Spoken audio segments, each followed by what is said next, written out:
communication skills, right? When we think of the great leaders and how efficient and efficiently they keep on speaking English, it is always in our mind. We look at them and we totally admire them. But it is not only a one-day affair. As you all know, we all are struggling. There are people who are literally struggling every day with English to speak in a much better, in a much more fluent way, to carry them out in a proper integrated skills along with their every single manners. But see, speaking frankly, it is not one book which you are going to follow, or irrespective of doing the simultaneous exercises and all these things, it is certainly not going to help down that way. Rather, what we can do, if we look at the books from cover to cover or by the end of the book also, it is not going to make us fetch in that way. Rather, if we follow down some of the very practical life tips which I am going to provide you today, these are certainly going to help you down through the guidelines if you follow them as soon as possible, and you can get to clear out all your obstacles or the fears, and you can speak in a much better and efficient manner. So among that, the first tip which I am going to share with you today is, first you need to slow down. Whenever we are speaking, the first thing for a beginner, we all need to maintain the speed at a much slower rate, because see, we are basically transforming and translating from our mother tongue to English, which is in that way, it is not the correct manner. So certainly we need some time to speak down in very slow and small sentences. We need to frame it down, we need to understand and jot down the points and then arrange it in a sequence wise and then speak up, so that the other person who is the opponent, they can easily understand us down. Second thing, what we need is, let other person speak. You should, when as a beginner, you should speak a little less, so that you are depending on the other person's question, how the question is being asked to you, and based on that you are recapitulating your moments and every single thing what you are going to talk about. In that way, it is giving you some time to think about the answers in an appropriate manner.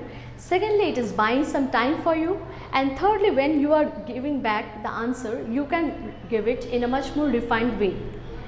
Thirdly, let's talk about, we should rather follow it down with a continuous particular sentence as using the word. When we are getting down a vocabulary, so what do? We particularly take out the meaning of it and the synonym of it, and then we should utilize it much more in our day-to-day conversation, so that it can build up the confidence in us, and whenever we are getting to speak to the other person, we can just broaden down the conversation down that horizon, where particularly we will come across the particular sentences and the words which we know, and in that way it will help us to build our confidence and boost us in an effective way.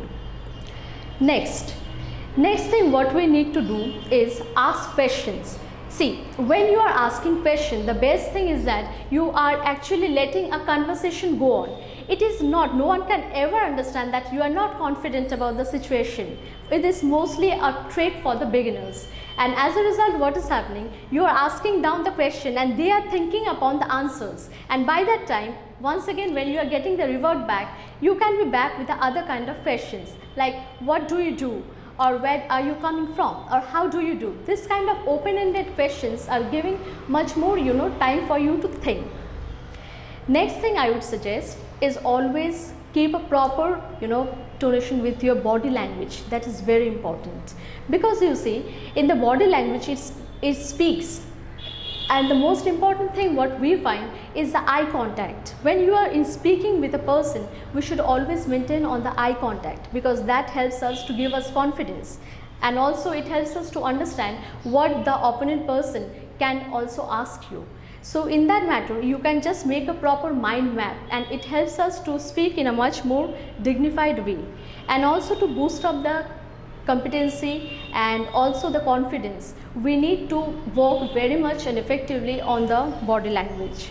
So it is all that, if you can keep it all these things together and follow it down, it can bring up the conversation in a smoother way. So today, before I sum it up all, I would like to say that effective, for being an effective speaker, we need to bring out the communication in a particular through our hard work and perseverance, and channelize them into the form of conversation. Thank you all.